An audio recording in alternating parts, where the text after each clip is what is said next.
Hey guys, Lacey here. Welcome to the channel.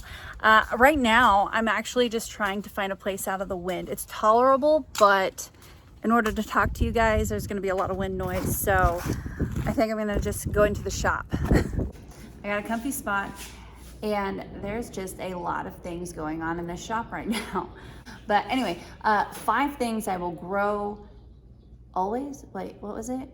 5 things I will always grow in my garden and 5 things I will never grow ever again. Okay, so that seems really easy to say, but I came to find out that that's just not the case. I just want 5 things. I want to grow all the things. So narrowing it down to 5 was pretty hard.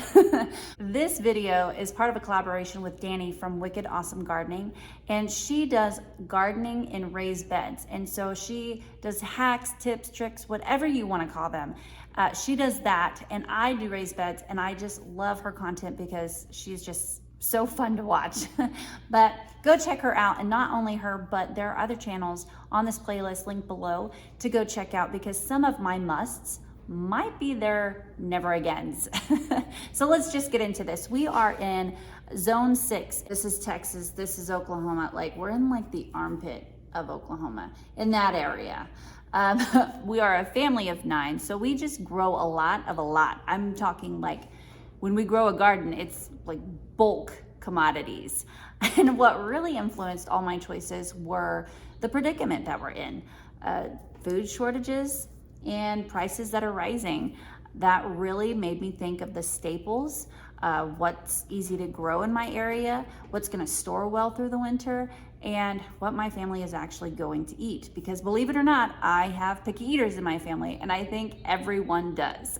So I definitely don't wanna waste my time on things that will not get ate and be wasted, and things that just don't grow well, or things that I just have never had good luck at. So call it a survival garden, if you will. So starting my countdown to number 1, I'm gonna start with herbs. Number 5, herbs. It's a huge category, broad category, but I think it needs to be included. It's gonna make food taste better than bland. It's going to keep bugs out of your garden if you strategically place them. And not only that, but they have medicinal purposes, like can help with upset stomach, can help with headaches, but I mean, they're easy to grow, and most times you don't have to replant them every single year. They kind of reseed themselves, so that's a bonus. So my number 5 would be herbs.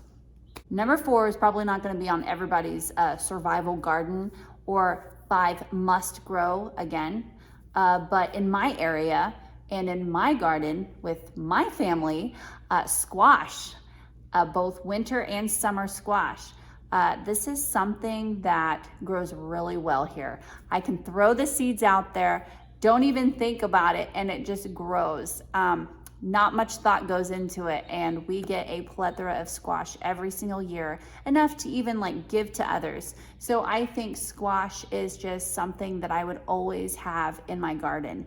But winter squash as well, because you grow the summer squash to eat through the growing season, and then the winter squash you can actually, hi Bubba, you can actually store for the winter, and that's kind of what we do. So squash is always in our garden, right? Yeah. You just want to sit like this? Yeah? That's all right. That's okay. Can I set you like this? Yeah? Okay. Hey, I'm going to be talking about potatoes. Mommy. Yeah. I know. What? I know about potatoes. You know about potatoes? I know. What? Ah. Aha. We can do potatoes. Are you gonna sit down? Okay, all right, fine. Okay, so number 3 is potatoes. Whatever variety fits your palate, grow a potato. Potatoes are just something that we grow every single year. It's something that's going to remain in my garden all the time. They're incredibly easy. Seed potato versus potatoes that grow in your pantry. You put them in the ground, they just grow potatoes. That's just how they are. I did have a run-in with a few potato bugs last year, but between the kids throwing the bugs to the chickens and blasting them away with their salt guns, we really didn't have an infestation, so that was great. I do, however, have one child who would rather not eat potatoes. And so I am the mom that will occasionally bribe her children with desserts after dinner time. Ooh, nice board. Number 2 is gonna be tomatoes. Cherry, paste, slicing, they're all good. I plant many of all of these, and the kids walk through the garden and pick those little bitty red ones, and they're just delicious. But my go-to all-in tomato has to be a paste tomato because they're what keeps my pantry stocked. Tomatoes are they're just versatile. Tomato sauce, tomato paste, diced tomatoes, all things that I cook with. And the process of canning them are incredibly easy. So that is number 2 for me. So I asked all of my family what their number 1 thing that they would include in the garden, and they all had different answers. If you got to pick one thing out of the garden, what would it be? Watermelon. What would it be? The one thing, just one. If you could grow one thing. I think it would be squash. Squash. If you could get one thing out of the garden, what would it be? What do you like to eat the most? Pumpkin. Pumpkins And watermelon. and watermelon. That's a good one. Yeah. Yeah, we can eat that all dawn. Yeah, we can. Serious question. Okay? Can you be serious? Let me see your serious face. Oh, so nice. Okay, serious question. If you could only grow one thing, what would it be? Potato. Potato, okay. What about you, Ethan? Love? That was super sweet. I'm gonna take it. That's a good answer. Good job. Hey, Eli, Yeah. can I show you something real quick? What did we plant in these blue buckets? Potatoes. Yeah, potatoes. What's growing in them? And then watch this. If you lift this. There's a black widow in that one. What? Where? What? See the spider right there? That's not a black widow. You scared me. There's a spider. Okay, watch. See it? Yep. Look there. Potatoes. They're growing. Yes. Yeah. Adeline? Yeah. If you could grow anything in the garden, what would you grow to eat? Strawberries. Oh, that is a fabulous answer. Yeah? Yeah. Fabulous. They're so yummy, huh? Oh, yeah. Let's see what Dad's answer is. Come on. Onions? What would be the number 1 thing that you would grow for like survival purposes? Onions? You gotta go get the chickens again? I gotta get my shoes on. Those chickens.